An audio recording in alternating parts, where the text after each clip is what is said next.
Sometimes the most dangerous inheritance isn't money or property, it's the secrets buried beneath it. When Sarah Chen first saw the coordinates to her uncle's cabin, she thought Alaska's North Slope was just another frozen wasteland where desperate people went to disappear. She was half right. As a single mother drowning in medical debt from her daughter's surgery, the inheritance seemed like providence, a chance to sell the property and finally breathe again. But stepping off that bush plane into the endless polar night of Deadhorse, where the temperature read -80 degrees Fahrenheit and darkness stretched for months, Sarah realized this wasn't just remote, it was otherworldly. The cabin shouldn't have existed here, where nothing survives the brutal cold. Yet there it stood, surrounded by impossibly green patches of earth that steamed in the frigid air. Her 8-year-old daughter Emma was enchanted by the ice children she claimed visited their frosted windows each night, delicate, luminous figures that seemed to dance in the patterns of ice. Sarah's scientific mind demanded explanations, but the deeper she dug into her uncle's research, the more she questioned everything she knew about this desolate place. What had her uncle really discovered beneath this frozen ground, and why did the local Inupiat elders refuse to speak of this land? Before we jump back in, tell us where you're tuning in from, and if this story touches you, make sure you're subscribed, because tomorrow I've saved something extra special for you. The hook. Sarah pulled her parka tighter as she watched Emma's breath crystallize in the cabin's main room, each exhale forming tiny clouds that lingered in the unnaturally still air. The thermometer outside read -78 degrees Fahrenheit, yet somehow the interior maintained a bearable 50 degrees without any visible heating system. Her marine biology training had taught her to observe anomalies, but this defied every principle of thermal dynamics she knew. "Mom, look!" Emma pressed her face against the frost-covered window, her small hands cupped around her eyes. "The ice children are making pictures again." Sarah approached reluctantly, her boots creaking on the aged wooden floor. Through the thick glass, she could see the strange patches of earth surrounding the cabin, dark soil that steamed despite the killing cold, as if heated from below. The frost patterns on the window were indeed unusual, forming intricate crystalline structures that resembled delicate human figures, their arms outstretched in what could be interpreted as playful gestures. "It's just the way moisture freezes when warm air meets cold surfaces, sweetheart," Sarah said, though her voice lacked conviction. She'd seen countless examples of ice formation during her research expeditions, but nothing quite like this. The patterns were too organized, too purposeful. Emma giggled, her breath fogging the glass further. "They're not scary like the pictures in your science books. They look friendly and lonely." A chill ran down Sarah's spine that had nothing to do with the Arctic air seeping through the cabin's walls. She'd been here 3 days now, and each night brought new formations, new patterns that seemed to shift and change when she wasn't looking directly at them. Her scientific mind demanded rational explanations, condensation patterns, wind currents, geothermal activity, but the observations didn't align with any natural phenomenon in her considerable experience. The cabin itself was another mystery. According to the property documents, Uncle Chen Wei had purchased this land 15 years ago, shortly after emigrating from Taiwan. Sarah barely remembered him from her childhood, a quiet man who'd attended family gatherings in awkward silence, speaking more to her father in rapid Mandarin than to anyone else. When the cancer took her parents 5 years ago, Wei had simply vanished from their lives. She'd assumed he'd returned to Taiwan or moved on to chase whatever dreams had brought him to America. The letter from his attorney had arrived 2 weeks after Emma's surgery, when the medical bills were drowning them, and her ex-husband had made it clear that his support payments would remain sporadic at best. 47 acres of Alaskan wilderness and a cabin, all legally transferred to Sarah Chen, sole surviving relative. The attorney had been vague about the circumstances of Wei's death, found in his vehicle during a supply run to Deadhorse, apparently overcome by the extreme weather. Sarah moved to the rough-hewn table where she'd spread Way's research materials, found carefully preserved in a cedar chest. His handwriting covered dozens of notebooks, switching between English and Chinese characters in a way that suggested growing excitement or perhaps desperation. The early entries documented soil temperature readings, geological surveys, and what appeared to be attempts to map underground thermal sources. Standard enough work for someone trying to understand their land. But the later entries grew stranger. Month 8, temperature anomaly persists. Ground maintains 45 to 47 Trigev at 18 inches depth, while surrounding permafrost measures standard -15 degrees Fahrenheit. No identifiable geothermal source. Month 11, local wildlife avoids the area entirely. No tracks, no scat, nothing. Even the ravens won't land here. Month 14, ice formations on cabin windows show consistent geometric patterns. Impossible level of organization for natural crystal formation. Month 18, the Inupiat elder refuses to discuss the land, says only that some ice should never melt and warns me to leave. Sarah flipped through pages of technical drawings, cross-sections of underground caverns, detailed sketches of ice crystal formations, and increasingly frantic notes about temperature readings that made no geological sense. The final entries, written in shaking handwriting, mention sounds beneath the cabin at night and strange dreams of figures made of ice and shadow. "Mom, are you reading Uncle's secret book again?" Sarah looked up to find Emma standing beside her, clutching the worn, stuffed penguin that had been her constant companion since the surgery. Her daughter's face was pale in the lantern light. The cabin had no electricity, another impossibility given the thermal anomalies Way had documented. "Just trying to understand what Uncle Way was studying out here," Sarah said, closing the notebook gently. "Are you warm enough? We can add another blanket to your bed." "I'm okay. The ground feels warm when I put my feet on it."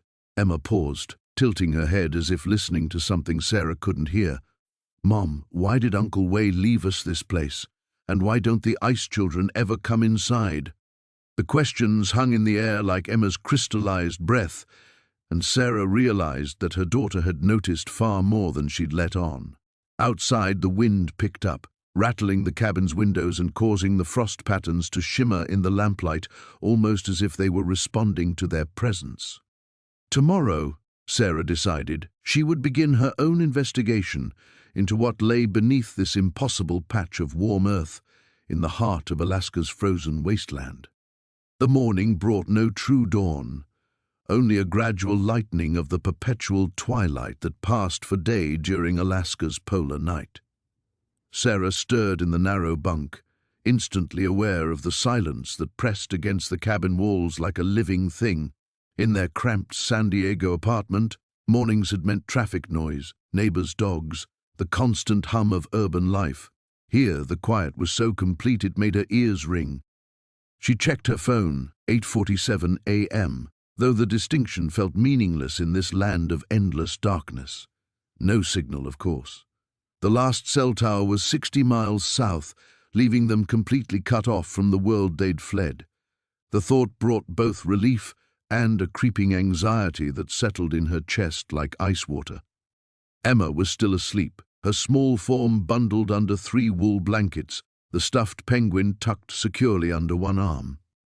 Sarah watched her daughter's peaceful face and felt the familiar stab of guilt that had become her constant companion. Was this really better than the life they'd left behind?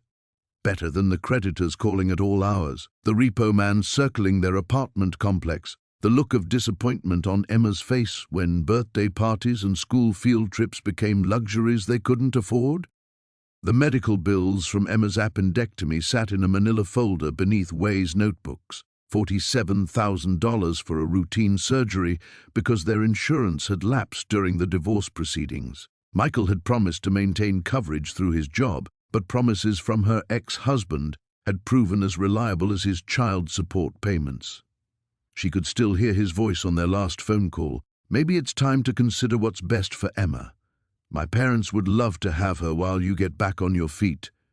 Sarah pushed the memory away and focused on their morning routine, such as it was. The propane stove lit with a soft whoosh, and she set water to boil for coffee and instant oatmeal. The cabin's kitchen was primitive but functional. A few shelves, a small sink connected to a hand pump, and a wooden counter scarred by decades of use. Everything smelled of cedar and something else, something organic and earthy that seemed to rise from the floorboards themselves. As she moved around the small space, Sarah inventoried their situation with the methodical precision her scientific training had ingrained. They had enough supplies for 2 weeks, maybe 3 if they were careful.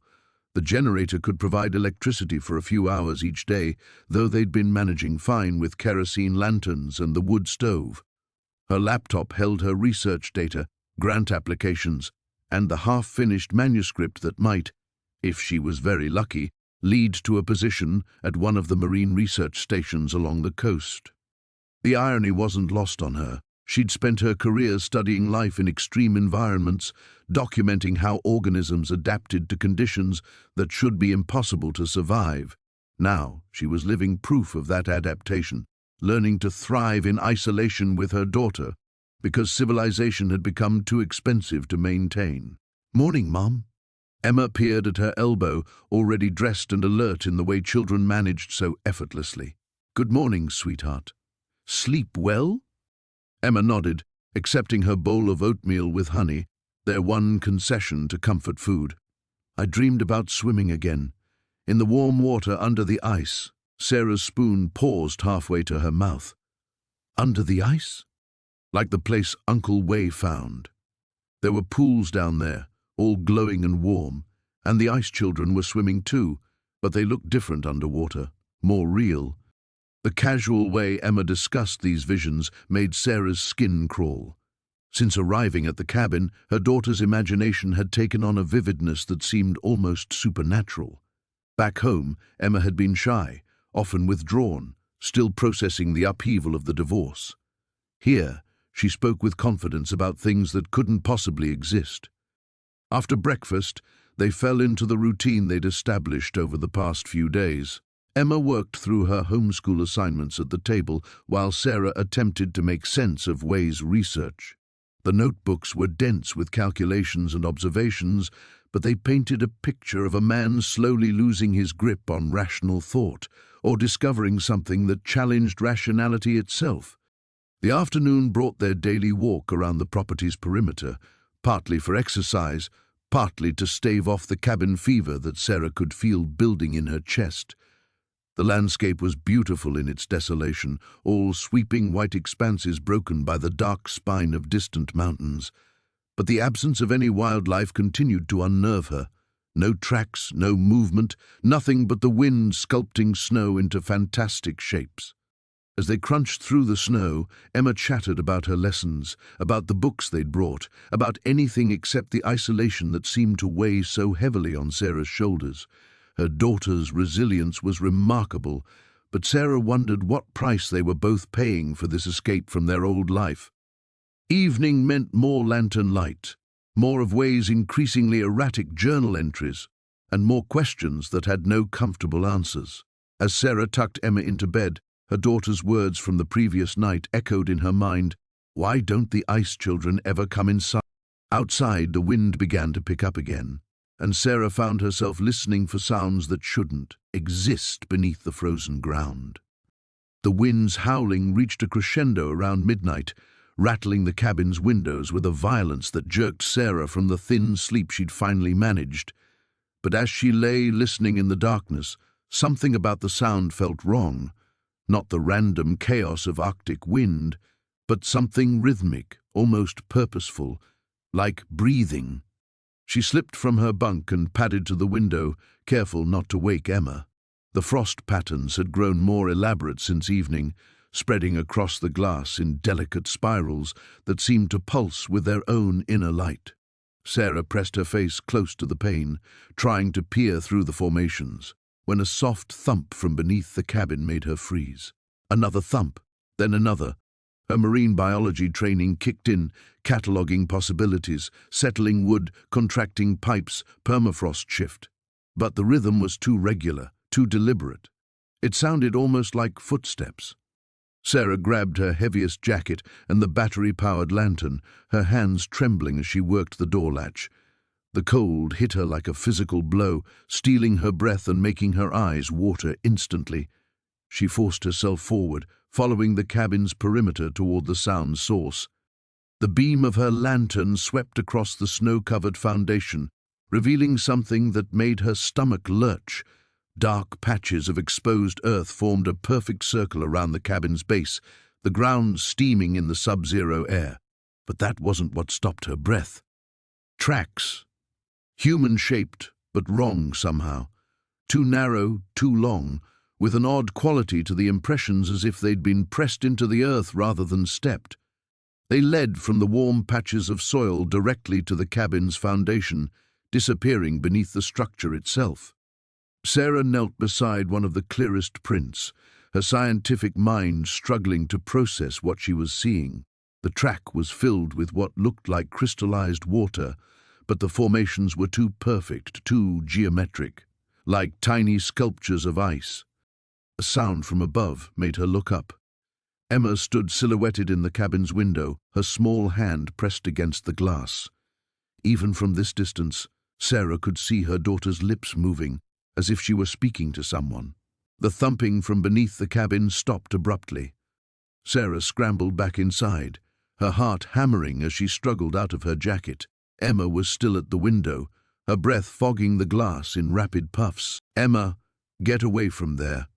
"They're trying to show me something, Mom." Her daughter's voice held a dreamy quality that sent ice through Sarah's veins. "They want me to see what Uncle Way found." "Who wants you to see?" "Emma, look at me."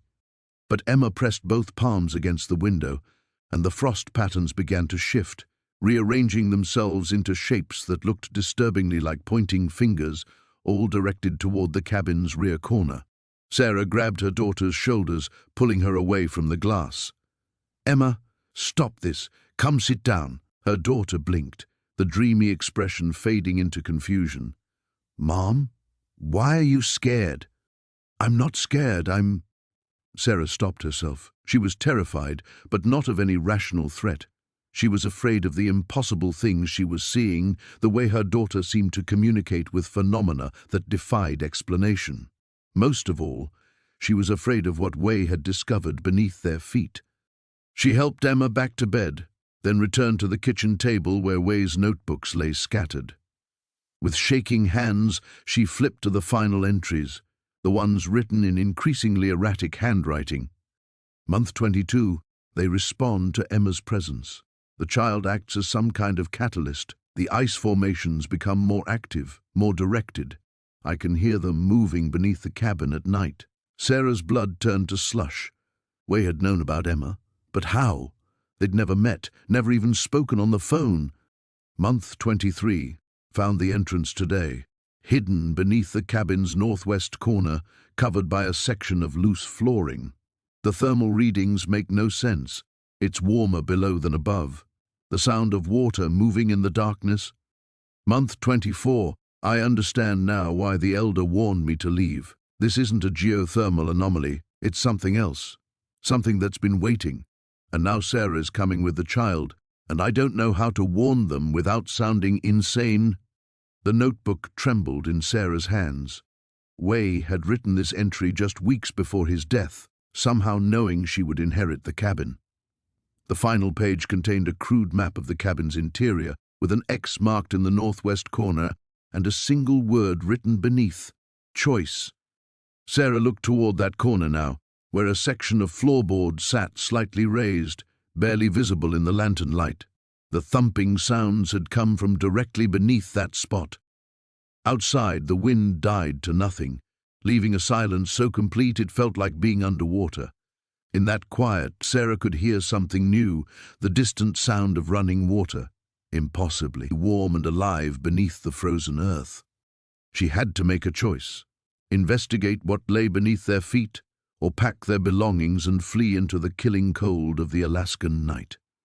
Sarah stared at the raised floorboards in the northwest corner. Way's notebook clutched against her chest like a shield. The sound of running water beneath the cabin had grown louder, almost melodic in the supernatural quiet. Her scientific training warred with every maternal instinct, screaming at her to grab Emma and run. But run where? Their vehicle sat buried under 3 feet of snow, and the nearest settlement was 60 miles through killing cold. The temperature outside hovered near -70. They'd be dead within hours. The cabin had become both sanctuary and trap, and now she was learning it held secrets that might be worse than the wilderness surrounding them. She thought of Emma's words, "They want me to see what Uncle Way found." The casual way her daughter spoke of them made Sarah's stomach churn. In San Diego, Emma had been a normal 8-year-old obsessed with marine life and animated movies. Here she communed with impossible things as if it were the most natural occurrence in the world. Sarah's hands shook as she set the notebook down and approached the corner. The floorboards were definitely loose. She could see gaps where the wood had warped slightly, and warm air seeped through the cracks, carrying an earthy scent that reminded her of tidal pools. The similarity to her marine research environments felt like mockery. She'd spent years studying extremophiles in deep ocean trenches, organisms that thrived in conditions that should be lethal. Now she wondered if she'd stumbled into something that made her research look quaint. A soft sound from Emma's bed made her freeze. Her daughter was talking in her sleep, words too quiet to understand, but with an odd rhythm that seemed to match the water sounds below. Sarah crept closer and caught fragments, waiting so long. Cold dreams. "Mama needs to see." Mama. Emma never called her Mama anymore. That had been lost somewhere between the divorce and the desperate scramble to keep their heads above water. Hearing it now, in this context, felt like a violation. Sarah retreated to the kitchen, wrapping her arms around herself. The rational part of her mind catalogued possible explanations: natural hot springs, underground geothermal activity, even some form of industrial installation left by previous inhabitants. Alaska was full of abandoned mining operations and military installations. Whatever lay beneath the cabin could have a perfectly mundane explanation. But the tracks outside had been unmistakably human-shaped, filled with those impossible ice formations, and Way's notebooks documented months of increasingly bizarre phenomena. If this were simply geothermal activity, why had the local elder warned him away? Why did wildlife avoid the area entirely? She pulled out her laptop and fired it up, hoping to find some rational anchor in her research files. The screen's glow felt harsh after days of lantern light, but the familiar sight of data tables and scientific journals provided momentary comfort. She opened her grant application for the Scripps Institution position, her lifeline back to legitimate academic work. The application sat half-finished, waiting for her to complete the section on her research methodology. She'd been documenting how extremophiles adapted to hostile environments, how life found ways to persist in conditions that should be impossible. The irony made her laugh bitterly. Here she was, living the research, adapting to an impossible situation with her daughter because their old life had become uninhabitable. But this felt different, dangerous. Emma was changing here, becoming something Sarah didn't recognize. Her daughter spoke with confidence about things that couldn't exist, showed no fear of their isolation, even seemed to thrive on the otherworldly atmosphere that made Sarah's skin crawl. What if prolonged exposure to whatever lay beneath the cabin caused permanent changes? What if Sarah was sacrificing her daughter's sanity for the illusion of safety? A new sound emerged from beneath the floorboards, not water this time, but something that might have been voices too muffled to understand but unmistakably conversational. Sarah's breath caught. The sound had the cadence of multiple speakers, overlapping and responding to each other in patterns that suggested intelligence. She thought of Michael's words on their last phone call: "Maybe it's time to consider what's best for Emma." At the time, she'd heard only cruelty in the suggestion that she surrender custody to his parents. Now, in the lantern light of this impossible cabin, she wondered if he'd been right. Emma would be warm in her grandparents' suburban home, attending real school with other children, sleeping without dreams of ice children and underwater realms. But the medical debt would still exist.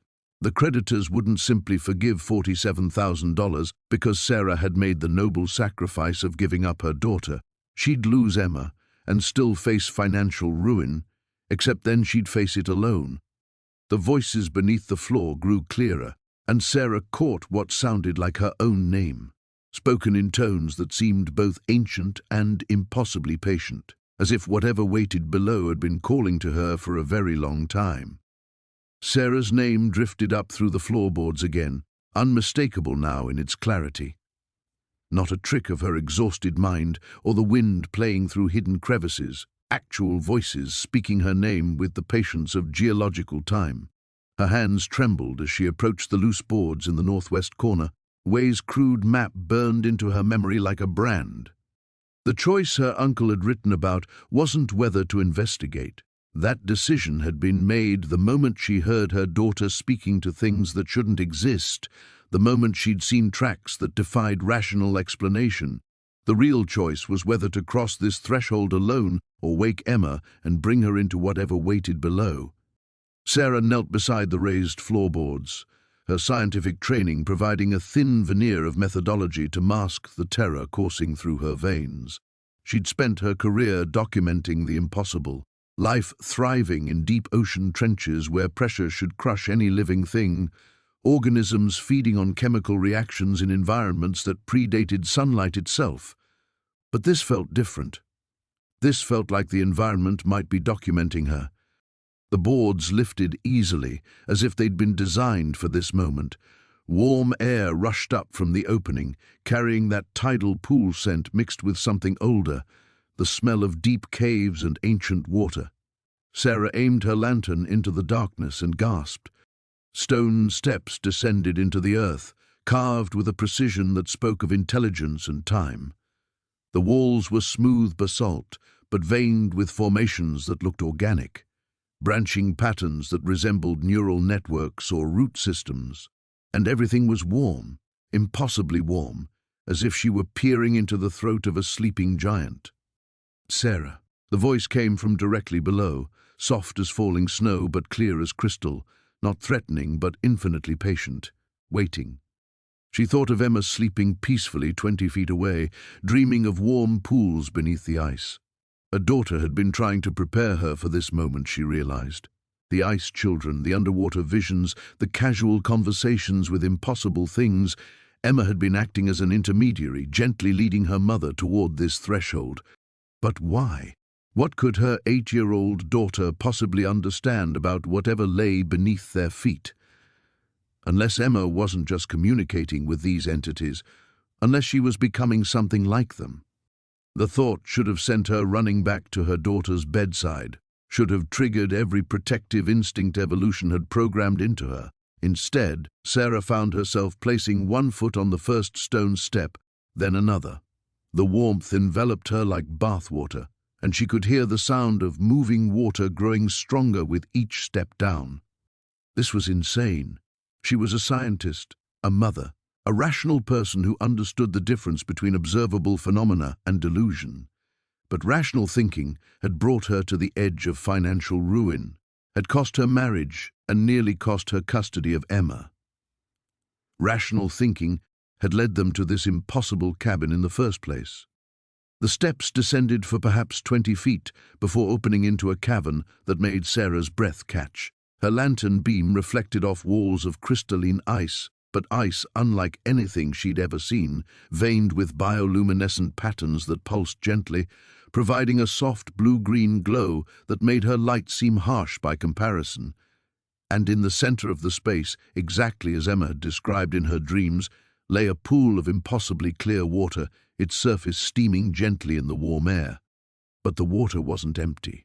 Shapes moved beneath its surface, humanoid but elongated, graceful in ways that suggested they'd never known the constraints of gravity or solid ground. As Sarah watched, frozen by wonder and terror, one of the figures broke the surface. It was beautiful and alien and terrible all at once. Translucent skin revealed the delicate architecture of bones and organs beneath, and its eyes held an intelligence that seemed to predate human consciousness. When it spoke, its voice was the sound she'd been hearing through the floorboards, ancient, patient, completely without malice. "You're afraid for the child," it said, and Sarah realized she was no longer standing at a threshold. She had crossed it the moment she lifted those floorboards, the moment she chose investigation over ignorance. There was no going back to the simple terror of medical debt and custody battles. She had entered a larger world, one where her daughter spoke to ice children and impossible beings waited beneath the permafrost with knowledge that could rewrite everything humanity thought it knew about its place on Earth. "Emma's changing," Sarah whispered, her voice barely audible in the vast space. "Because of this place. Because of you." The being in the pool regarded her with those ancient eyes. "All children change, Sarah Chen. The question is whether they change toward truth or away from it. Your daughter has been preparing you for this moment. The choice, as your uncle discovered, is whether you're ready to change as well." Outside, far above, Sarah could hear Emma stirring in her sleep, calling softly for her mother. But down here, in this impossible space beneath the frozen world, Sarah understood that the mother Emma was calling for no longer existed. Sarah felt the weight of that truth settle into her bones like ice. The being in the pool waited with infinite patience while she processed what she'd become, or perhaps what she'd always been, hidden beneath layers of academic credibility and maternal responsibility. Above them, Emma's voice carried down the stone steps, no longer the confused murmur of sleep but something clearer. "Mom, I know you're down there. It's okay." The sound of small feet on stone echoed through the cavern as Emma descended, moving with a confidence that chilled Sarah more than the Arctic wind ever could. Her daughter appeared at the bottom of the steps wearing only her pajamas, completely unbothered by what should have been a terrifying descent into an impossible space. "You found them," Emma said, her voice carrying a satisfaction that belonged to someone far older. She walked to the pool's edge without hesitation, and Sarah watched in horror as two more beings surfaced, their translucent forms beautiful and wrong in the bioluminescent glow. "Emma, get away from there." "They're not dangerous, Mom. They're teachers." Emma knelt by the water, and one of the creatures extended what might have been a hand. When they touched, light raced through the being's form like neural pathways firing. "They've been waiting for us for so long." The first creature turned its ancient gaze back to Sarah. "Your uncle understood eventually, the choice between preservation and evolution. He chose preservation, kept our existence secret, kept his distance, died protecting knowledge he feared the world wasn't ready for." Sarah's scientific mind raced through implications. "How long have you been here? What are you?" "We are what your species might become, given time and wisdom. We are what your daughter already carries within her genetic memory." The being's voice resonated through the cavern walls. "This place sits on a convergence. Thermal, magnetic, temporal. We've waited through your ice ages, your extinctions, your brief flowering of civilization." Waited for what? But even as Sarah asked, she knew the answer was kneeling beside the pool, chatting quietly with impossible beings as if they were neighbors over a fence. Emma looked up at her mother with eyes that seemed too knowing. "They want to help us, Mom. Not just us, everyone. But people have to be ready, like Uncle Wei wasn't ready." The implications crashed over Sarah like a wave. Her uncle hadn't died of exposure or accident. He died of choice, the choice to keep this secret, rather than risk the chaos that revelation would bring. And now that burden passed to her, along with a daughter who seemed increasingly comfortable bridging the gap between human and something else. "The warming permafrost isn't an accident," the being continued. "Your climate crisis has awakened old things, shifted boundaries that have held for millennia. Change is coming whether your species chooses it or not. The question is whether that change destroys or transforms." Sarah thought of her research on extremophiles, organisms that thrived in conditions that killed everything else, adaptation through exposure to hostile environments. But this wasn't laboratory conditions. This was her daughter, her only child, being offered a transformation that might save or damn her. What happens to Emma if I say yes? What happens if I say no? That depends, another voice said from the pool's far edge. Sarah turned to see a fourth being emerging, this one somehow different, smaller, more recently changed. Some choices can't be unmade. With growing horror, Sarah recognized something familiar in this creature's features, a bone structure that reminded her of old family photographs. Way? Hello, Sarah. Her uncle's voice carried the same ancient patience as the others, but underneath ran a current of regret. I tried to protect you from this choice, but the awakening can't be stopped, only guided. Emma beamed at her transformed uncle with pure joy. Uncle Way! Mom was scared you were dead. Death is a human concept, Way said gently. What I am now is expanded. But the transition requires willing acceptance and understanding of what's lost. Your humanity, the first being clarified, your limitations, your brief lifespan, your isolation from the deeper currents of consciousness that flow beneath your world, but also your capacity for surprise, for growth through ignorance overcome. Sarah looked at Emma, who was now trailing her fingers through the warm water while creatures older than civilization attended to her every word. Her daughter had never looked happier, more complete. But she also looked less recognizably human with each passing moment. The weight of choice pressed against Sarah's chest. Accept this transformation for both of them, gaining knowledge that could reshape humanity's future but losing their place in human society forever. Or refuse, flee back to the surface world and spend the rest of their lives knowing what they'd abandoned, while Emma slowly lost the light that had awakened in her eyes. How long do I have to decide? The polar night ends in 3 days, Way said softly. When the sun returns, the convergence shifts. The choice window closes until the next cycle.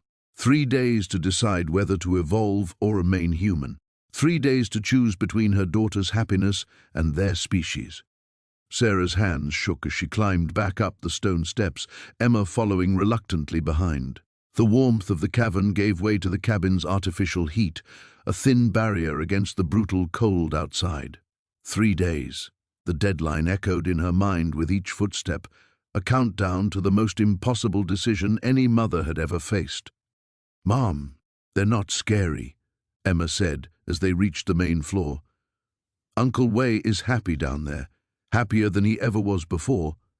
Sarah closed the floorboards with trembling fingers as if that simple action could contain what they'd witnessed, but the warm air still seeped through the cracks, carrying whispers of ancient patience and evolutionary choice. Emma, we need to talk about what just happened. I know. Her daughter settled cross-legged on the floor, suddenly looking far older than 8. You're afraid of what I might become. But Mom, what if what I might become is better? The question hit Sarah like a physical blow. Better than what? Better than a child struggling in underfunded schools, watching her mother work multiple jobs just to stay ahead of medical debt? Better than growing up in a world racing toward climate collapse, where the permafrost was melting and releasing things that had slept for millennia? Sarah pulled out her laptop, desperate for the anchor of familiar work. The screen showed her half-finished grant application, those careful paragraphs about extremophile research that now seemed laughably naive. She'd been studying organisms that adapted to impossible conditions, never imagining she'd be offered the chance to become one. Tell me about the ice children, she said finally. When did they first visit you? Emma's eyes grew distant. The first night we got here, but I don't think they were really children, Mom. I think they were memories, like echoes of what Uncle Way used to be, trying to help me understand. The scientific part of Sarah's mind catalogued the implications. If the beings below could project some form of consciousness, create visual manifestations that appeared in frost patterns on windows, then their capabilities extended far beyond simple physical existence. They were operating with technologies or abilities that made human science look primitive. A phone buzzed, a text from Michael that made her stomach clench. Courts want update on Emma's living situation by Friday. Sarah, please be reasonable about this. Friday, the same day the polar night ended when the choice window closed. The convergence wasn't just thermal and temporal, it was grinding the fault lines of her entire life to a breaking point. Sarah looked at her daughter, who was humming softly while sketching in her notebook. The melody was nothing Sarah recognized, but it seemed to resonate through the cabin's floorboards as if the beings below were humming along. Emma had been preparing for this moment since they arrived, maybe longer. What if her daughter's easy acceptance wasn't naivety, but wisdom Sarah couldn't grasp? Emma, if we joined them, what would happen to everything else? School, your friends back home, your father? Emma's pencil stilled. I don't have friends back home, Mum. Kids think I'm weird because I see things differently. And Dad, she looked up with devastating clarity, Dad never wanted me to be different. He wanted me to be normal, like him. But I was never normal. The truth of it cut deep. Michael had always been uncomfortable with Emma's intensity, her strange insights, the way she seemed to process the world through entirely different filters. He'd wanted a conventional daughter who would grow up to be a conventional adult in a conventional life. Sarah had wanted that too once. But conventional wasn't working. Their conventional life had crumbled under conventional pressures, medical debt, divorce, custody battles, career failures. They'd fled to this impossible place because conventional solutions had failed them utterly. Outside, the wind howled with renewed fury, rattling windows and reminding her of the brutal landscape that surrounded their small pocket of warmth. In 3 days, she had to choose between the familiar horror of returning to that failed conventional life or stepping into something unprecedented and unknowable. What do you want, Emma? Really want? Her daughter set down her pencil and looked directly at her mother. I want to understand things. I want to help people understand things. And I want us to be okay, Mum, really okay, not just pretending okay. Sarah closed her laptop, the grant application seeming suddenly irrelevant. Below them, she could hear the soft splash of movement in the pool, patient beings who had waited through ice ages for this moment of choice. Above them, the polar night pressed down with cosmic indifference.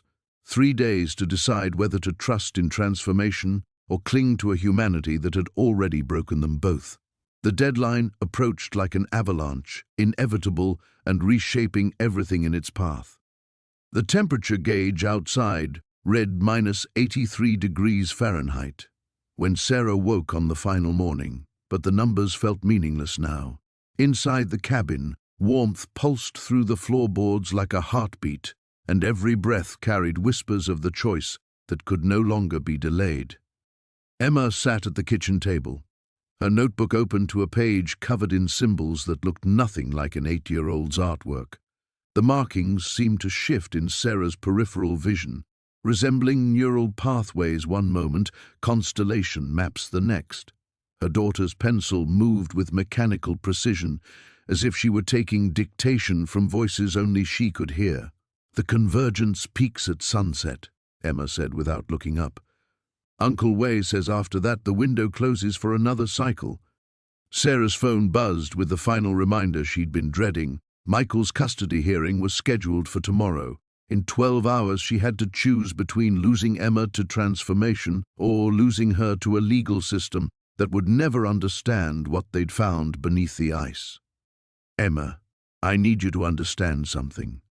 Sarah knelt beside her daughter's chair, trying to find words for the impossible.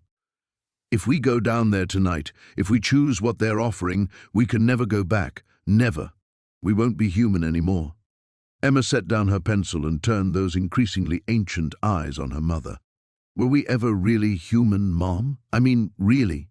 You study organisms that live in impossible places. You've always known life finds ways to survive that nobody expects. Maybe this is just evolution happening faster than usual. The scientific logic was flawless and terrifying. Sarah thought of her extremophile research, creatures that thrived in conditions that should have killed them.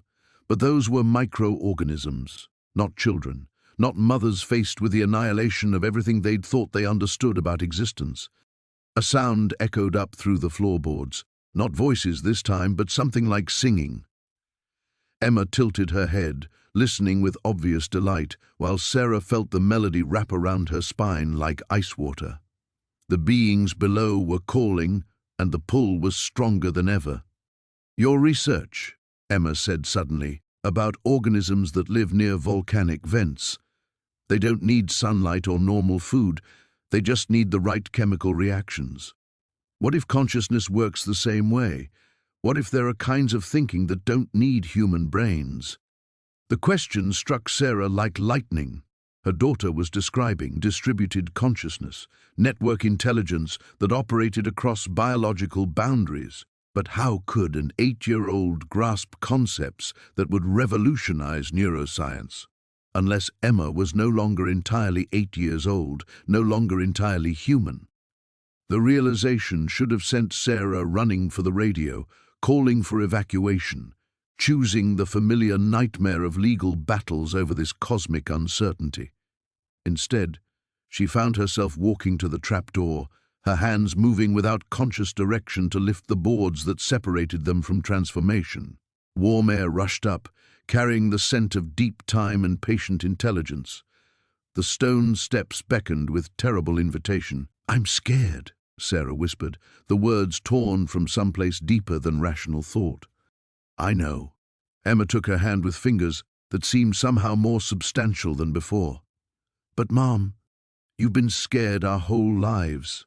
Scared of debt, scared of Dad's lawyers, scared of not being good enough. What if, just once, we were brave enough to be scared of something that might actually make us free?" The singing from below grew stronger, harmonies that suggested consciousness vast beyond human comprehension. Sarah thought of Way, transformed but somehow still recognizably her uncle, lost to humanity but found by something larger. Her phone buzzed one final time. Michael, demanding answers she could never give. The conventional world wanted its custody hearing, its normal explanations, its safe boundaries between possible and impossible. But that world had already broken them. It had offered nothing but managed decline and graceful failure. "If we do this," Sarah heard herself saying, "if we go down there tonight, what happens to everyone else? To humanity?" Emma squeezed her hand with surprising strength. "Uncle Way says some changes start small. One family, one choice, one moment when someone decides to trust evolution instead of fighting it. Maybe we become translators. Maybe we help other people understand when they're ready." The wind outside reached a howling crescendo, as if the Arctic itself was protesting their hesitation. But below them, the warmth continued to pulse, patient as geological time, offering transformation without threat or ultimatum.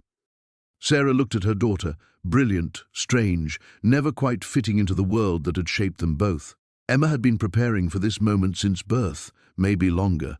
Perhaps some children came into the world already carrying the seeds of what humanity might become. The sun would set in 6 hours, ending the polar night and closing the choice window forever.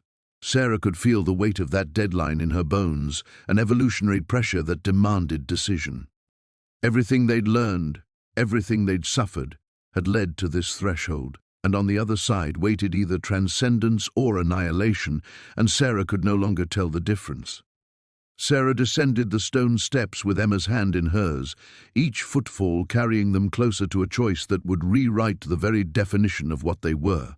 The cavern's warmth embraced them like a living thing, and the phosphorescent glow seemed brighter now, more urgent, as if the beings below sensed the approaching deadline.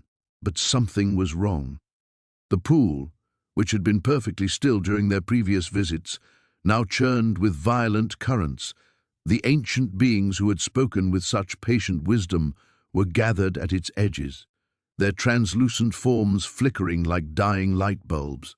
And Wei, her transformed uncle, knelt at the water's edge with his head bowed, his entire form pulsing with distress signals Sarah could somehow read without understanding how.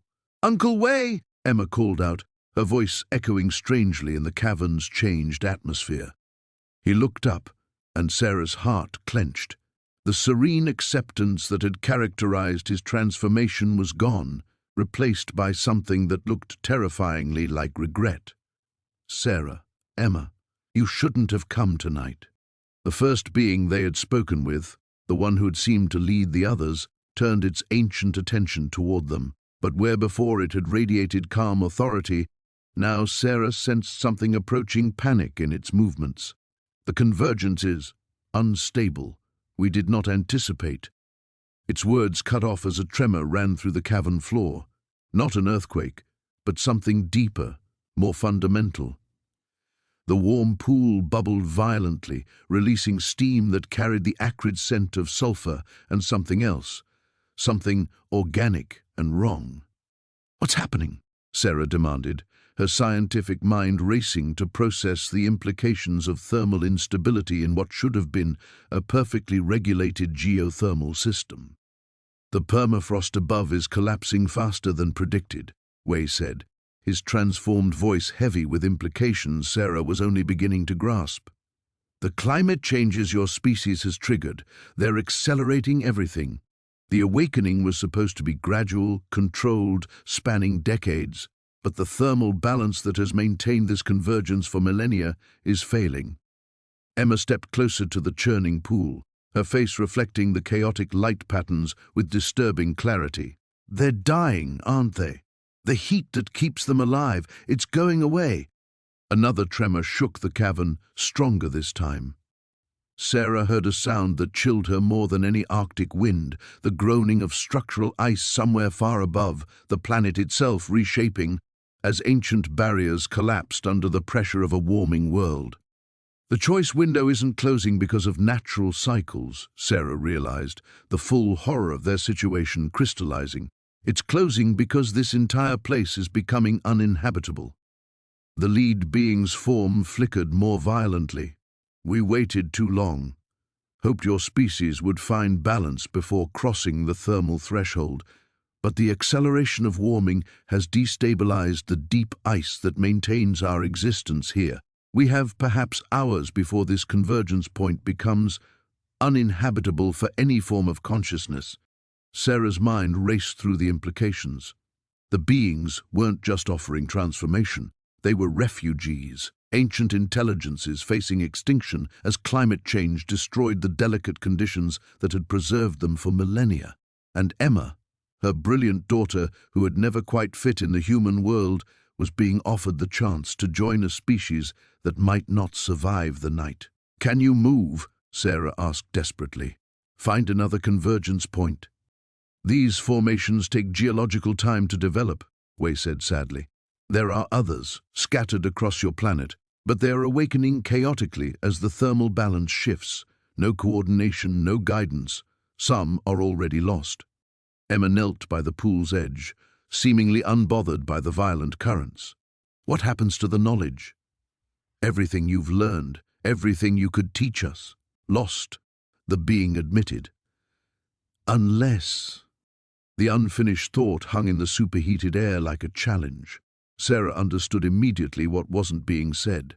The transformation they'd been offered wasn't a choice anymore. It was a desperate attempt at preservation. The beings could encode their knowledge, their consciousness, into human hosts who might survive the thermal catastrophe. But those hosts would be carrying the burden of an entire civilization's death. "You want us to become living libraries," Sarah said. "Repositories for your knowledge while you die. We want to offer you the tools to help your species survive what's coming," Wei corrected.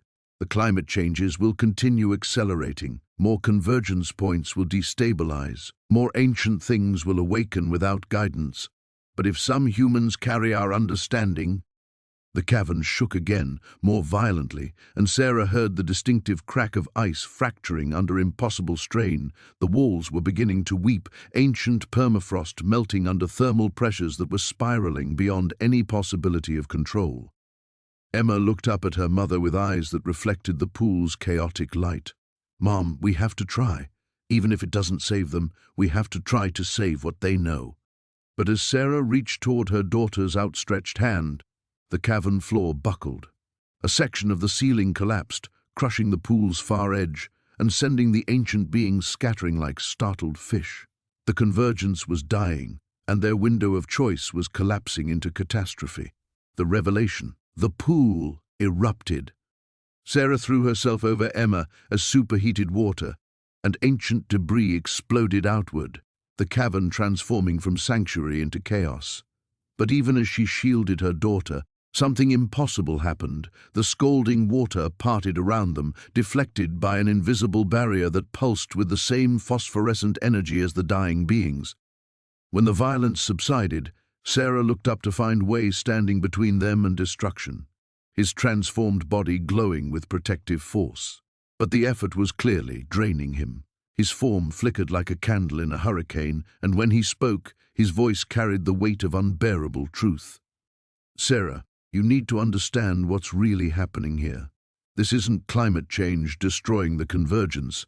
This is the convergence responding to Emma. The words hit her like physical blows. What do you mean? Another section of ceiling crashed down, narrowly missing the huddled survivors at the pool's edge. The ancient beings were no longer maintaining their graceful forms. They moved with desperate urgency, their translucent bodies stretching and warping as they tried to contain the thermal chaos. Emma isn't just compatible with our consciousness, Wei continued, his words coming faster as the cavern continued its collapse. She's been unconsciously calling to convergence points across the planet, every child like her, and there are others, Sarah, scattered and hidden. They're nodes in a network that's been building for generations. Sarah stared at her daughter, who stood calmly amid the destruction with her notebook clutched against her chest.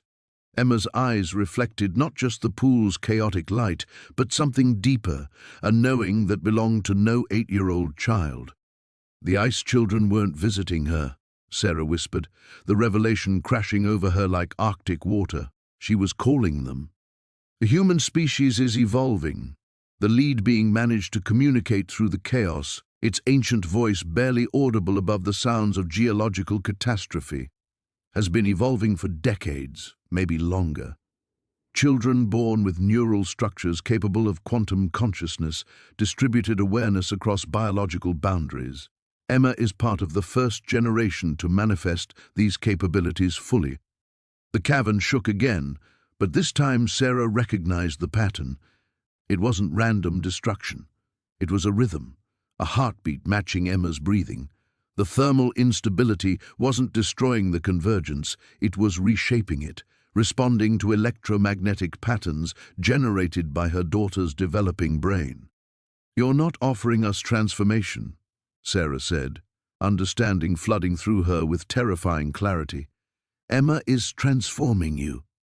Wei's flickering form nodded sadly. "We were the previous iteration, ancient, stable, but ultimately static. Your daughter represents something we never achieved, consciousness that can bridge the gap between individual awareness and collective intelligence without losing either. She's not becoming one of us. We're becoming part of something larger that includes her." Emma finally spoke, her voice carrying harmonics that seemed to resonate in Sarah's bones. "Mom," I tried to explain, "the ice children weren't separate from me. They were future echoes, showing me what we could all become together. But the grown-ups down here were too scared to change completely. Uncle Wei was just the beginning." Around them, the ancient beings began to dissolve, not dying, but surrendering their individual forms to become pure information, pure potential. Their consciousness flowed toward Emma like tributaries joining a river, and Sarah watched her daughter's eyes fill with knowledge that spanned geological ages. "The convergence points aren't random," Emma continued, her voice now layered with overtones of vast understanding. "They're awakening because children like me are ready to connect them, to become living bridges between what humanity was and what it needs to become to survive the changes coming." Sarah felt something snap inside her chest, not breaking but shifting, like tectonic plates finding a new alignment. Everything she'd thought she understood about their situation was wrong. Emma hadn't been at risk of losing her humanity. She'd been preparing to expand it beyond current definitions. And Sarah's choice wasn't about saving her daughter. It was about trusting her daughter to save something much larger. "How many others?" Sarah asked, her scientific mind finally catching up to the magnitude of what she was witnessing. "Dozens now. Maybe hundreds within a generation," Emma said, her notebook beginning to glow with the same phosphorescent energy that had characterized the pool. Children who see differently, think differently, process the world through quantum awareness instead of linear consciousness. We've been waiting for the convergence points to stabilize so we could begin connecting safely. The cavern's collapse slowed, then stopped entirely. The chaotic thermal patterns were organizing themselves into something stable but entirely new. Not the ancient static perfection of the original beings, but a dynamic system capable of growth and adaptation. Sarah realized she was witnessing the birth of something unprecedented, a hybrid consciousness that preserved ancient wisdom while embracing evolutionary change. Her daughter wasn't becoming alien. She was becoming the bridge between what humanity had been and what it needed to become to survive its own success. The revelation shifted everything. This wasn't about choice anymore, it was about trust. Trust that evolution knew what it was doing, trust that her strange, brilliant daughter had always been preparing for this moment. Trust that love could survive transformation into something unimaginably larger than either of them had ever dreamed possible.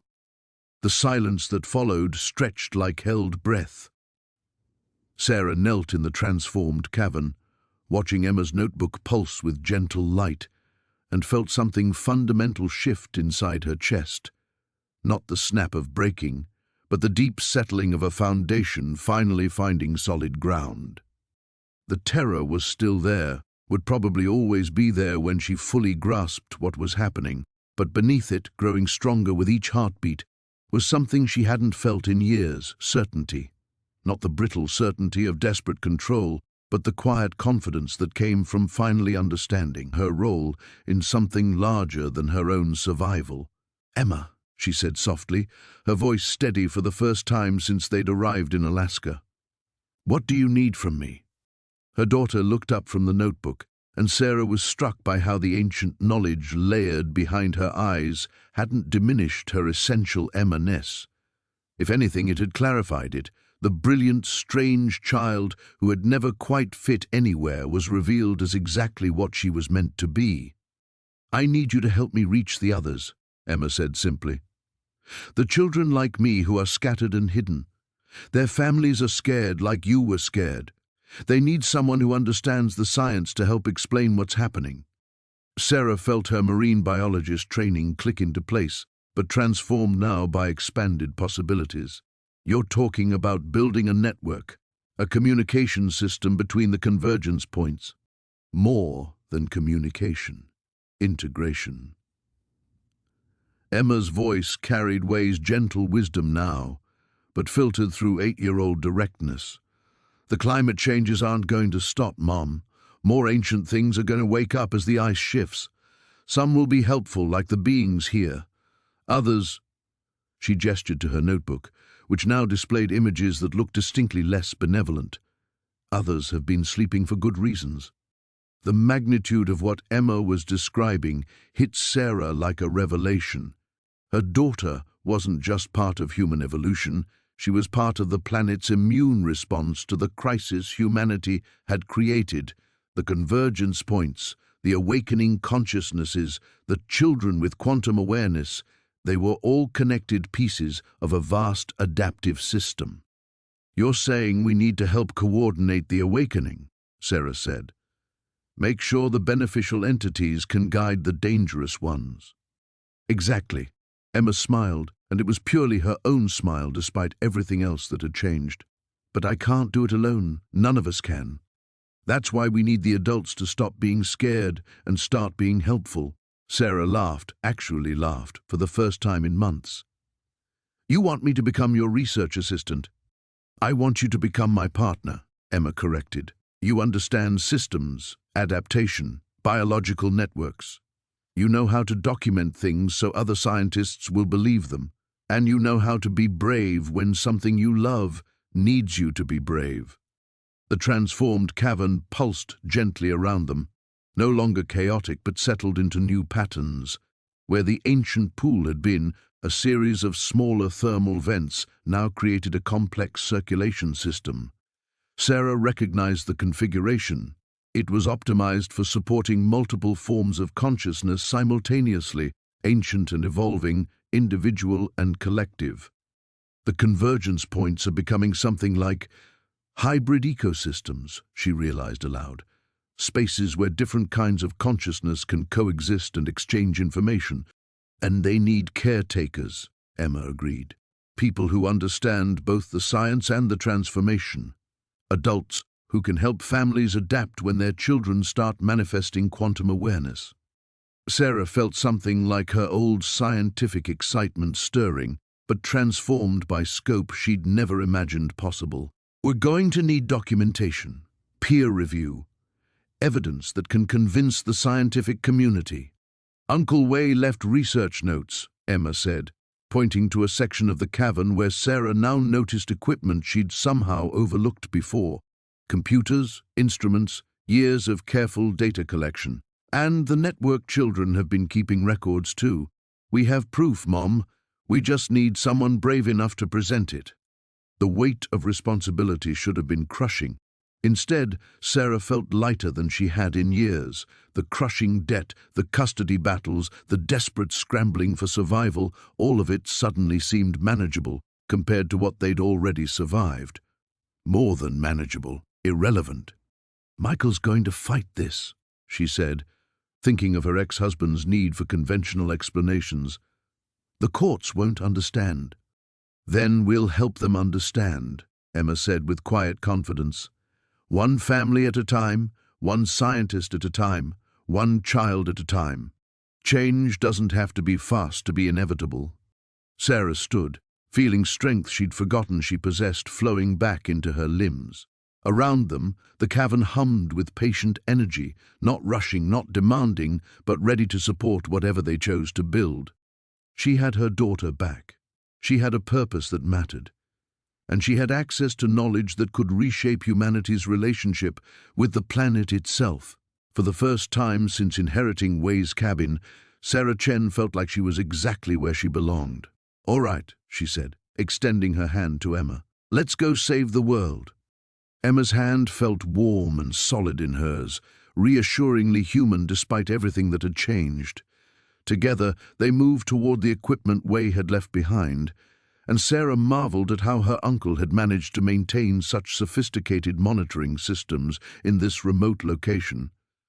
Climate sensors, electromagnetic field detectors, quantum resonance analyzers, some of the instruments were decades ahead of anything she'd seen in academic labs.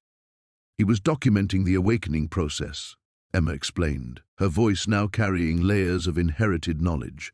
Every convergence point that activated, every child who manifested quantum awareness, every thermal anomaly that indicated ancient consciousness stirring.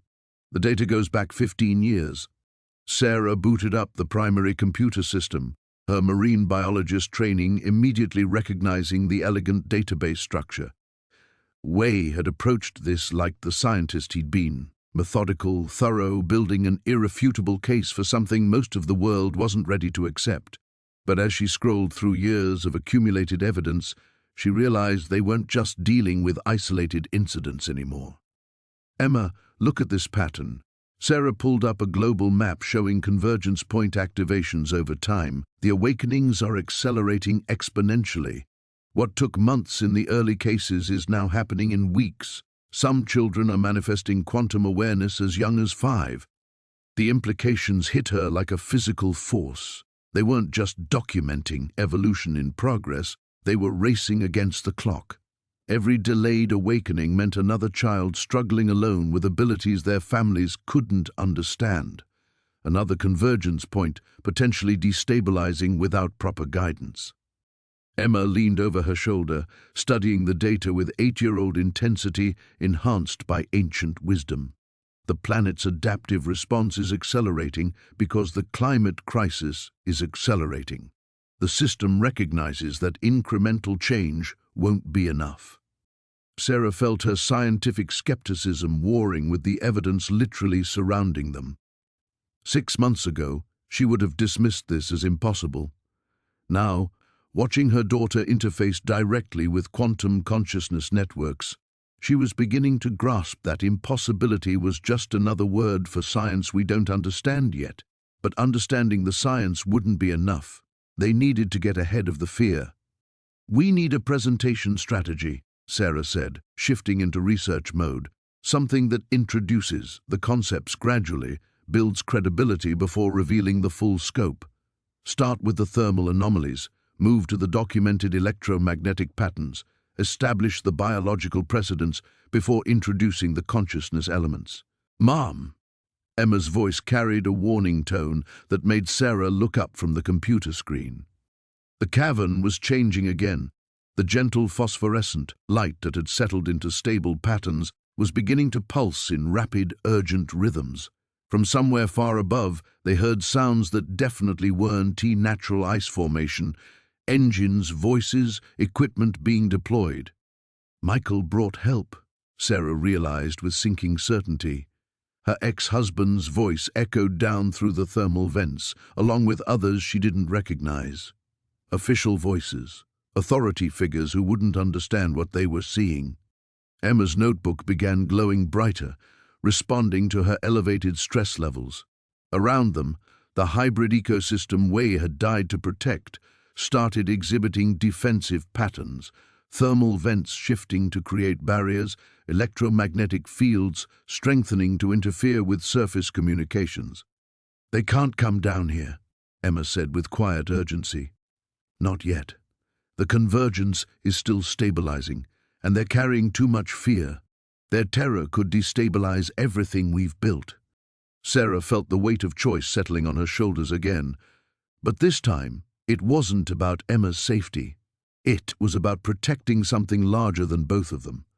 The research data, the hybrid consciousness network, the evolutionary adaptation that might be humanity's best hope for surviving its own environmental crisis. All of it was vulnerable to panicked officials with guns and court orders. "We need to get the critical data uploaded to the network," she said, her fingers flying over Way's keyboards. "Distribute the evidence so it can't be suppressed or destroyed." Above them, the voices grew closer. Michael's among them, calling Emma's name with desperate parental fear that Sarah recognized all too well. Behind him, others shouting about containment protocols and potential biological hazards. They were treating this like a contamination event, not a breakthrough in human evolution. Emma placed her glowing hand on the primary data console, and Sarah watched 15 years of careful documentation begin uploading to quantum networks that existed beyond any government's ability to control.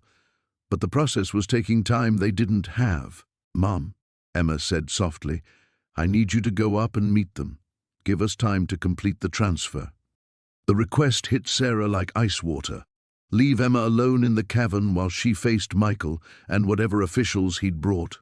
Every maternal instinct screamed against it. But looking at her daughter, brilliant, strange, transformed into something larger than either of them had imagined possible, Sarah realized this was the moment Way had been preparing for. The choice to trust evolution over control, knowledge over fear, her daughter's extraordinary capabilities over her own desperate need to protect. The final confrontation wasn't going to be down here in the transformed cavern. It was going to be up there, in the conventional world, where she'd have to defend the impossible with nothing but love and determination. "Don't let them destroy this," Sarah said, squeezing Emma's hand one final time. "I won't," Emma promised. "Bring them back when they're ready to listen instead of just react." Sarah kissed her daughter's forehead and headed for the surface, carrying the weight of humanity's future toward its uncertain judgment.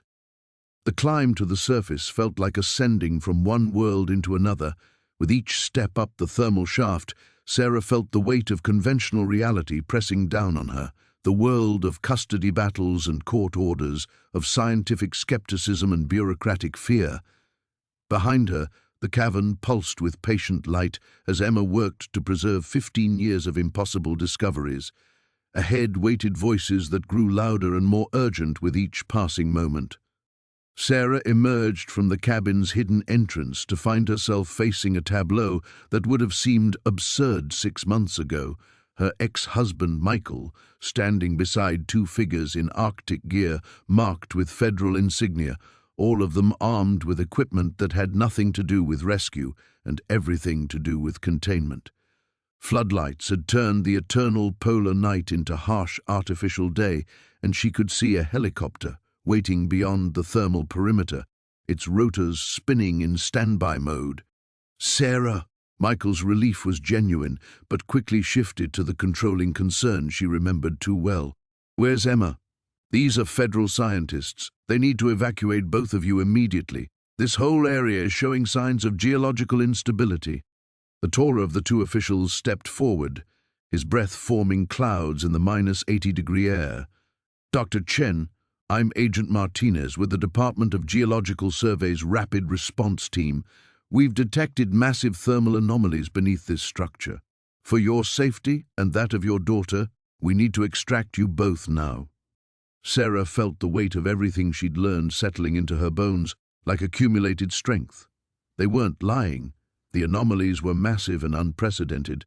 What they didn't understand was that those anomalies represented adaptation, not destruction. Evolution, not catastrophe. "Emma's safe," she said carefully, watching their faces for signs of how much they actually knew. "But she's not ready to leave yet." The second official, a woman whose equipment included electromagnetic sensors that were probably screaming with readings they couldn't interpret, exchanged glances with Martinez. "Dr. Chen, with respect, your daughter's been missing for over 18 hours in lethal weather conditions. We have medical teams standing by, but time is critical." Behind their concern, Sarah could sense something else, the particular tension of people who'd encountered evidence that didn't fit their understanding of how the world worked. Their instruments were telling them stories they weren't prepared to believe, and that disconnect was making them dangerous. "What exactly are your readings showing?" she asked, drawing on her marine biologist credentials to speak their language. Martinez hesitated, then apparently decided scientific honesty was worth the risk. "Electromagnetic patterns that suggest complex biological activity beneath the ice. Thermal signatures that don't match any known geological processes. And—" he paused, clearly struggling with something. "Communication patterns, organized information exchange that our linguists can't classify." Michael stepped closer, his parental desperation overriding his usual need to control conversations. "Sarah, whatever you've gotten involved in down there, it doesn't matter. Emma needs medical attention. She needs stability. The courts—" "The courts," Sarah interrupted, feeling something fierce and protective rising in her chest, "don't understand what we're dealing with here. None of us did, until now." She looked at each of them in turn, Michael with his desperate need for conventional explanations, Martinez with his scientific training warring against impossible evidence, the unnamed woman whose instruments were probably detecting quantum consciousness networks she couldn't begin to interpret. These were good people facing something beyond their current framework for understanding reality. Emma was right. They needed guidance, not confrontation. "Agent Martinez," she said, gambling everything on the possibility that scientific curiosity might overcome bureaucratic fear. "How long have you been tracking these anomalies?" 18 months of escalating readings, he admitted. Similar patterns at sites across the Arctic, Siberia, northern Canada, always associated with unusual climate data, electromagnetic disturbances, and— he paused again. "And children," Sarah finished for him. "Children who see things differently, think differently, process information in ways that don't match standard developmental patterns." The silence that followed was profound. Around them, the aurora borealis began displaying patterns Sarah now recognized as communication networks spanning continents, messages between convergence points. Children like Emma sharing information across vast distances through quantum consciousness connections. Michael broke first. "What are you talking about? Emma's just a kid who's been through trauma. She needs therapy, not whatever pseudoscientific—" "She needs understanding," Sarah said, her voice carrying certainty that surprised even her. "They all do." The children who are part of this awakening, the families trying to support them, the scientists trying to document what's happening. We can approach this with fear and try to suppress what we don't understand, or we can approach it with curiosity and try to help guide something that's already inevitable. She gestured toward the aurora, toward the thermal readings that were making their instruments sing impossible songs, toward the evidence of adaptation that surrounded them on every side. Evolution doesn't ask permission, she said, but it does respond to guidance. The question is whether we're brave enough to provide it. Below, the cavern pulsed with patient light, waiting to see if humanity was ready to meet its own future. The moment stretched between them like a fault line ready to fracture. Sarah could feel the weight of their decision hanging in the Arctic air, understanding or suppression, evolution or extinction. Then Michael's radio crackled with a voice that shattered the fragile possibility of cooperation. Team leader, this is command. Satellite thermal imaging shows the anomaly is expanding rapidly. You have authorization to use containment protocols if civilian cooperation cannot be secured within 15 minutes. The words hit Sarah like physical blows. Containment protocols. They weren't here to study or understand. They were here to bury what they couldn't control. Below, she felt rather than heard Emma's consciousness touch hers through quantum networks, conveying urgent warning. The data upload was only 60% complete. The hybrid ecosystem was still vulnerable. Sarah, Michael stepped forward, his voice taking on the patronizing tone that had poisoned their marriage. Be reasonable. Whatever you think you've discovered down there, it can be studied properly by qualified teams in controlled environments. Emma needs professional help. Emma needs her mother to protect what matters. Sarah shot back, feeling something primal and fierce rising in her chest. And what matters is bigger than your need for conventional explanations or their need to control everything they encounter. Agent Martinez raised his hand for silence, his scientific training clearly warring with his orders. Dr. Chen, I'm trying to find a middle ground here, but my superiors are concerned about potential biological hazards. If you could just bring your daughter to the surface, so you can disappear her into some facility? Sarah's voice carried the accumulated fury of every dismissed scientific theory, every suppressed discovery, every time authority had chosen fear over knowledge. So you can study her like a specimen until you figure out how to replicate or eliminate what makes her extraordinary. The unnamed woman finally spoke, her instrument readings apparently forcing honesty. The electromagnetic patterns aren't random. There's organization here, complexity that suggests intelligence. But if this represents some kind of contamination event, we can't risk. It's not contamination, Sarah said, her voice cutting through the Arctic air like a blade. It's adaptation, the planet responding to crisis the only way evolution knows how, by creating something new, something that might actually help us survive what we've done to ourselves. Below, Emma's presence touched her mind again, this time with devastating news. The data upload had been discovered by whatever monitoring systems command was running. They were actively trying to block the transfer, to prevent the research from reaching the quantum consciousness network. Sarah felt the final moment arriving like an avalanche. They weren't going to be allowed to choose understanding. Fear had already made the decision for them. Michael, she said, her voice carrying a finality that made everyone present go still, you have 15 seconds to decide whether you trust me or them. Sarah, don't. Whether you trust that the woman you married, the scientist who spent years studying adaptation in impossible environments, might recognize something extraordinary when she encounters it. Michael's face cycled through confusion, desperation, and something that might have been recognition of the woman he'd once loved before divorce and custody battles had turned them into adversaries. Or whether you trust government agents who showed up with containment protocols already authorized, who are trying to suppress evidence they don't understand, rather than study it. Agent Martinez took a step forward, hand moving toward equipment that definitely wasn't scientific. Dr. Chen, I need you to step away from that entrance and call your daughter to the surface, now. The confrontation crystallized into perfect, lethal clarity. They weren't going to allow her to protect Emma or preserve Way's research or safeguard the evolutionary breakthrough happening beneath their feet. They were going to contain, suppress, and destroy, because that was what fear did when faced with transformation. Sarah felt Emma's consciousness flooding through quantum networks, connecting her to every awakened child across the globe, all of them watching, all of them depending on this moment, all of them ready to defend what humanity might become against what humanity currently was. "No," Sarah said simply. She stepped backward toward the cabin entrance, her hand finding the thermal shaft access, her mind already calculating how long it would take them to follow her down into the transformed cavern. Long enough for the data transfer to complete. Long enough for Emma to initialize whatever protective protocols Way had built into the hybrid ecosystem. Long enough for the truth to escape their containment.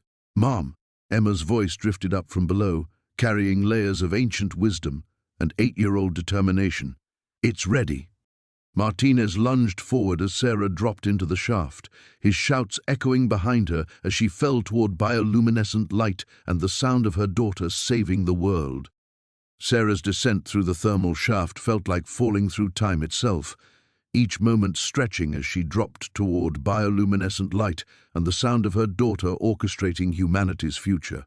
Above, Martinez's shouts echoed through the opening, followed by the harsh clatter of equipment being deployed for pursuit. She landed in the transformed cavern to find Emma standing at the center of a quantum storm. Every surface pulsed with urgent light as data streams flowed through crystalline networks, Uncle Way's 15 years of research pouring into global consciousness networks faster than any government could contain. The hybrid ecosystem had awakened fully, no longer the cautious, gradual emergence Sarah had witnessed over the past weeks, but something magnificent and terrible in its complete transformation. 67% uploaded, Emma reported, her voice carrying harmonics that resonated through the living crystal formations. "But they're jamming the quantum channels. Command has access to technology that can disrupt consciousness networks." Around them, the Ice Children materialized not as translucent whispers, but as fully manifested beings, their ancient forms blazing with protective fury. They understood what was happening, another extinction event, another attempt by fear to destroy what evolution had spent millennia creating. Sarah felt their collective memory washing over her. Ice ages survived, cosmic impacts endured, species after species rising and falling while they waited beneath the permafrost for humanity to evolve beyond its need to murder what it couldn't control. "Mom," Emma turned toward her, and Sarah's heart broke at what she saw in her daughter's face. 8 years old, but carrying the weight of planetary transformation. Brilliant and strange and impossibly brave, but still the little girl who'd cried over dead starfish and asked why people hurt things they didn't understand. "I need you to make a choice." Above them, sounds of descent. Martinez and his team rappelling into the shaft with equipment designed to contain biological hazards. They had minutes, maybe less, before armed authority arrived to suppress everything Way had died to protect. "The upload can complete," Emma continued, her small hand resting on the primary data console as crystalline networks pulsed around them, "but only if someone stays to maintain the connection while the quantum channels are under attack. The consciousness network needs an anchor, someone to hold the link open while the information transfers." Sarah felt the weight of her daughter's words settling like ice in her chest. Someone had to stay. Someone had to choose the future over their own safety, evolution over survival, the possibility of human transformation over the certainty of current human fear. "How long?" she asked, though part of her already knew the answer. "Until it's finished. All of it.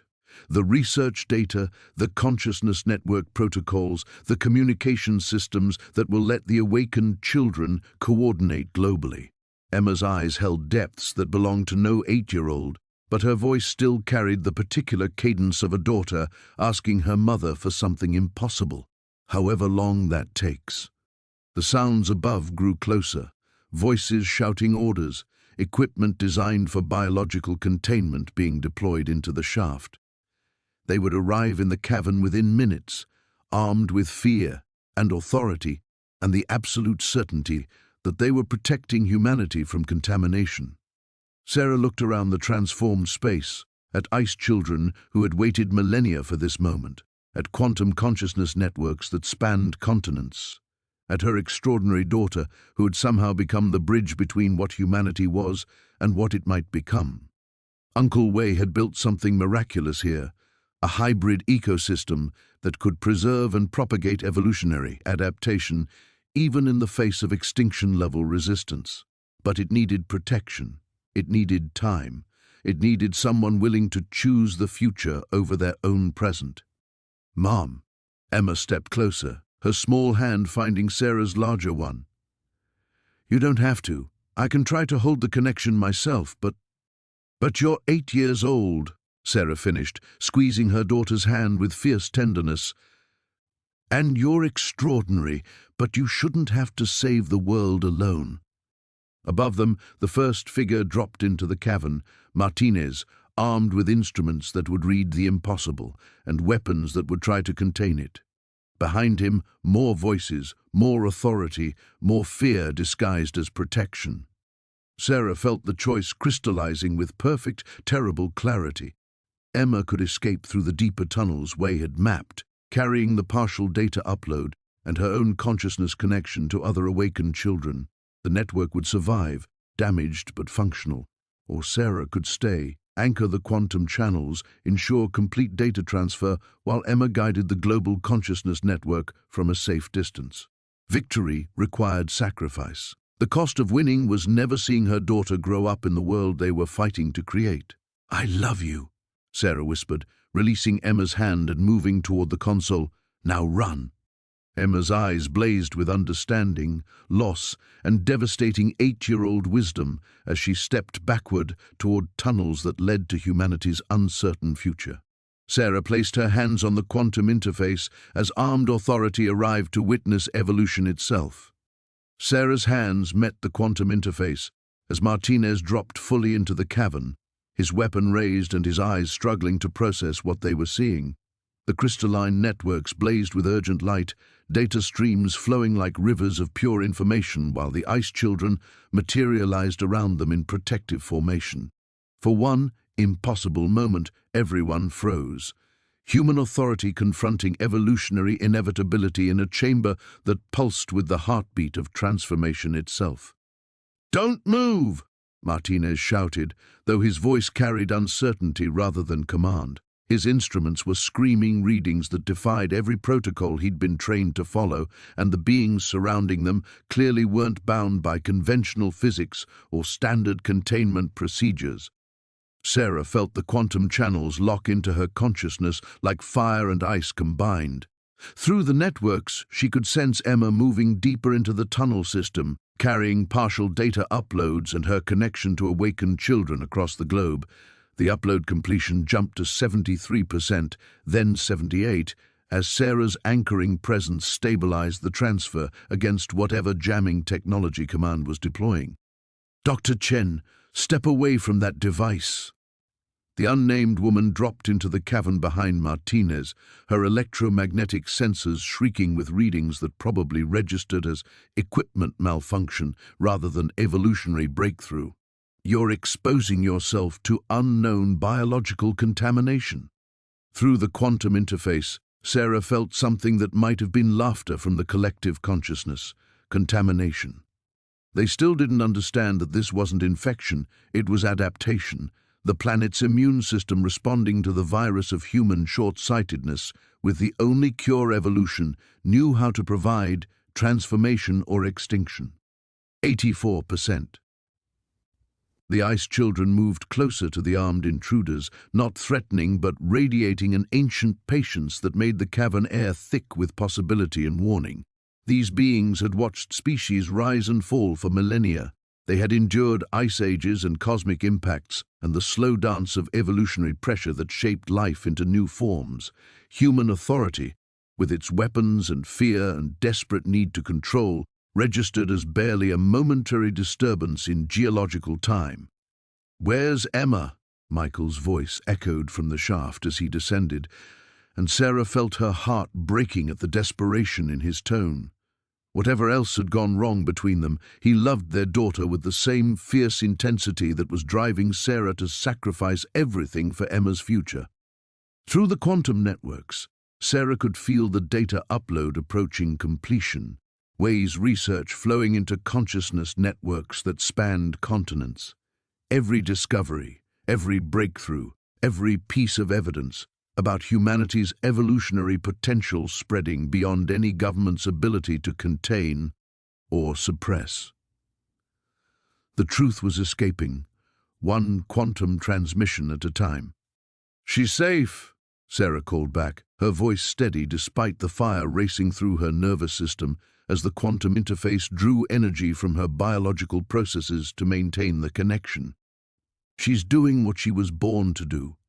Martinez stepped closer, his weapon trained on her but his scientific training clearly warring with his orders. "Dr. Chen, you need medical attention. Your neural activity is showing patterns that suggest severe electromagnetic exposure.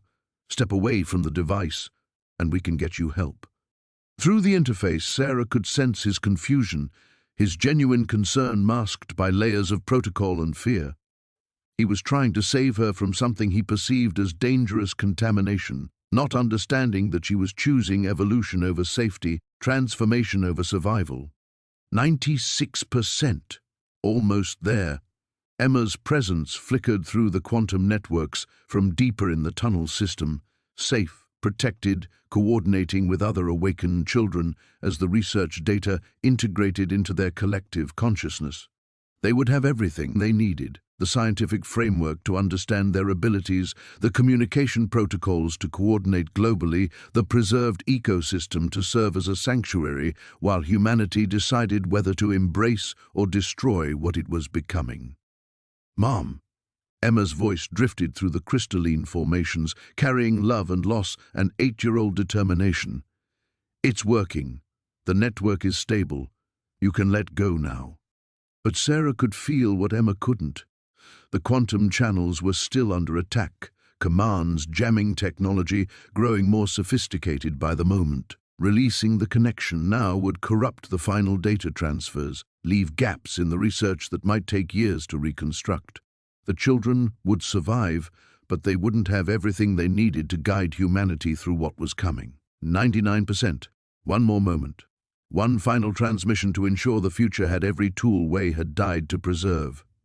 Sarah looked up at Martinez, at Michael descending toward impossible understanding, at the unnamed woman whose instruments were documenting evidence that would reshape every assumption about human potential. Good people facing transformation with fear because no one had taught them to recognize evolution when it arrived. "Tell Emma," she said, as the final data stream locked into place and the quantum networks blazed with completion, "that some knowledge is worth any price." The interface went silent, the transfer was complete, and Sarah Chen collapsed into her daughter's extraordinary future. The quantum interface released Sarah like a tide withdrawing from shore, leaving her gasping on the crystalline floor as the uploaded data settled into networks spanning continents. Around her, the ice children flickered between dimensions, their ancient forms growing translucent again now that their protective duty was complete. The cavern's bioluminescent pulse slowed to something resembling a heartbeat rather than an emergency beacon. Martinez lowered his weapon, his training finally overwhelmed by readings that defied every protocol. "Medical emergency," he spoke into his comm unit, though his voice carried the shell-shocked tone of someone whose worldview had just shattered. "We need immediate evacuation for Dr. Chen." Sarah tried to speak, to tell him she didn't need evacuation from her own choice, but her neural pathways were still reorganizing themselves after serving as an anchor for quantum consciousness transfer. The words came out as crystalline harmonics that made the cavern walls resonate in sympathy. "Mom!" Emma's voice echoed through the tunnel system, growing closer as small feet ran across stone that had been transformed into something between geology and technology. She burst into the main chamber, no longer the quietly strange 8-year-old who'd arrived at the cabin weeks ago, but something magnificent and terrible in her complete adaptation to what humanity was becoming. Sarah felt tears freezing on her cheeks as Emma knelt beside her, small hands radiating warmth that seemed to bypass physics entirely. Through her daughter's touch, she could sense the global network humming with success. Awakened children across 6 continents now had access to 15 years of research that would help them understand and coordinate their abilities. The future had been preserved. "The upload worked," Emma whispered, her voice carrying harmonics that only Sarah seemed able to hear. "Everything Uncle Way discovered, all the protocols for safe adaptation, the communication networks, it's all distributed now. They can't suppress it anymore." Michael reached the cavern floor, his face cycling through disbelief and recognition as he took in the transformed space around them. Sarah watched him process the impossible bioluminescent formations that pulsed with intentional rhythm, crystalline networks that hummed with data transfer, ice children materializing and dematerializing like living aurora. The ex-husband who'd fought her for custody was confronting evidence that their daughter had evolved beyond any conventional understanding of human potential. "Emma," he said carefully, approaching with the delicate movements of someone trying not to spook a wild animal.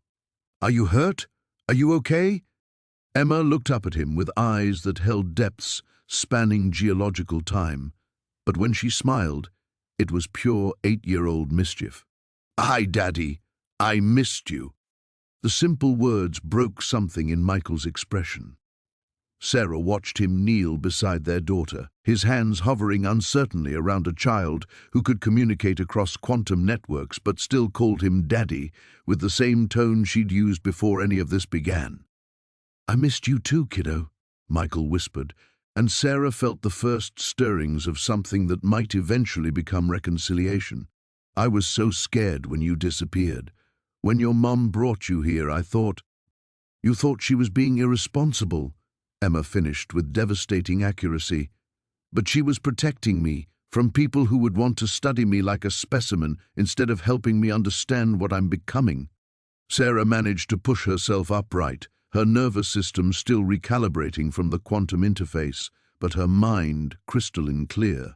Around them, the unnamed woman was documenting readings that would eventually reshape every scientific assumption about human consciousness, while Martinez coordinated evacuation protocols for a situation no protocol had anticipated. "Michael," Sarah said, her voice carrying new harmonics that made the cavern walls hum in sympathy. "Emma needs both of us, not for custody battles or legal frameworks, but for what comes next. Humanity is changing, and our daughter is leading that change. She'll need parents who understand that evolution doesn't wait for permission." Michael looked between them. His ex-wife, who'd been transformed by quantum consciousness networks, and his daughter, who could communicate with beings that had survived beneath the permafrost for millennia.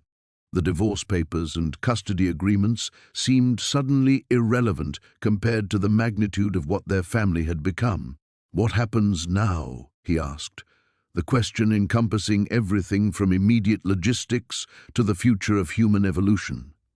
Emma stood, her small form radiating confidence that belonged to someone who just successfully coordinated a global consciousness network upgrade. "Now we go home," she said simply, "and we help people understand that being different doesn't mean being dangerous." Sarah felt the weight of transformation settling around them like snow, permanent, beautiful, and utterly changing the landscape of what their lives could become. They would return to a world that didn't yet understand what Emma represented, but they would return together, changed by knowledge that some truths were worth any price to preserve. The ice children flickered one final time in farewell before dissolving into the crystalline formations that had become their eternal sanctuary. Above them, the cabin waited to become home to a family that had evolved beyond conventional definition but had somehow, impossibly, found their way back to love, the new beginning. 6 months later, Sarah stood in the kitchen of their rented house in Anchorage, watching Emma help Michael with homework that would have challenged graduate students in theoretical physics. The morning light streaming through ordinary windows illuminated an extraordinary scene. her daughter explaining quantum consciousness networks while Michael took careful notes. His engineering background stretched to accommodate concepts that redefined the boundaries of human potential. The transition hadn't been simple. Command had spent 3 weeks debriefing them, documentation sessions that felt more like interrogation, until Emma had politely demonstrated the futility of containing something that existed across multiple dimensional frequencies. Martinez had become an unlikely ally, his scientific curiosity ultimately overriding his protocols. The unnamed woman, Dr. Rebecca Torres as it turned out, had joined their small team of advocates within the government scientific community. The resonance frequency needs to match the geological substrate, Emma was explaining, her 8-year-old voice carrying authority that made Sarah's heart ache with pride and loss. Loss for the normal childhood Emma would never have. Pride for the extraordinary being their daughter had become. Sarah's own transformation had been more subtle but no less profound. The quantum interface had left her with enhanced pattern recognition and an intuitive understanding of consciousness networks that made her previous marine biology research seem quaint. She consulted now for a joint task force studying global awakening patterns, helping identify and support other children who were manifesting similar abilities. The ice children still visited Emma, though less frequently. They appeared in frost patterns on windows, in crystalline formations that spontaneously developed in their freezer, in the geometric shadows cast by winter sunlight. Emma would sit quietly during these encounters, exchanging information through harmonics only she could fully interpret. The ancient beings were patient teachers, helping humanity's newest iteration understand its expanded capabilities. Michael had surprised everyone, especially himself, by embracing the impossible with an engineer's practical acceptance. "If the data supports it, we adapt the specifications," he told Sarah during one of their careful conversations about co-parenting a child who could communicate across continents.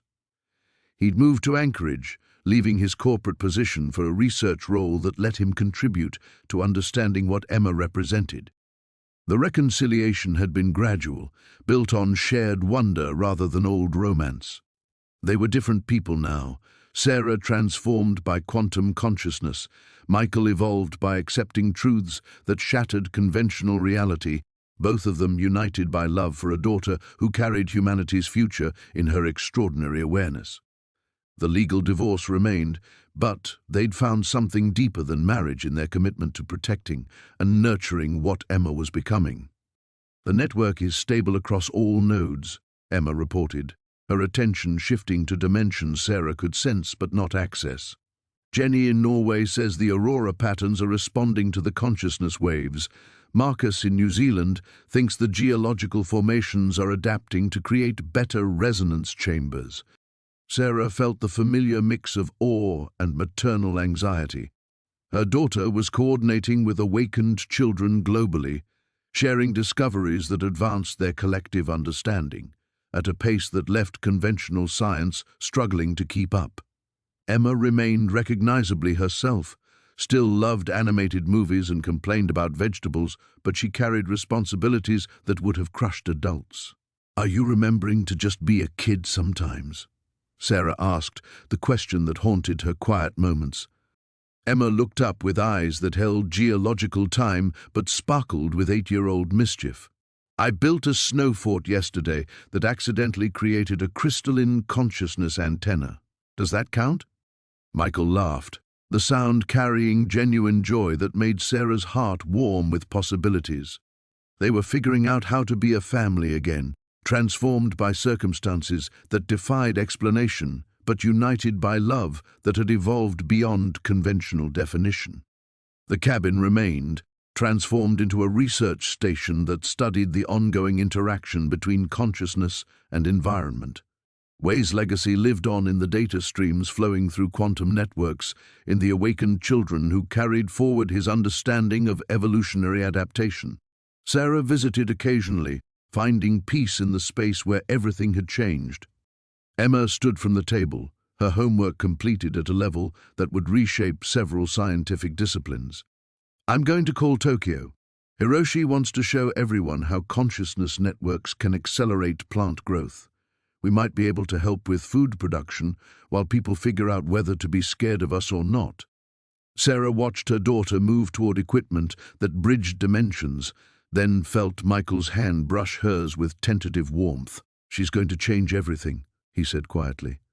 "She already has," Sarah replied, looking around their ordinary home that sheltered extraordinary transformation.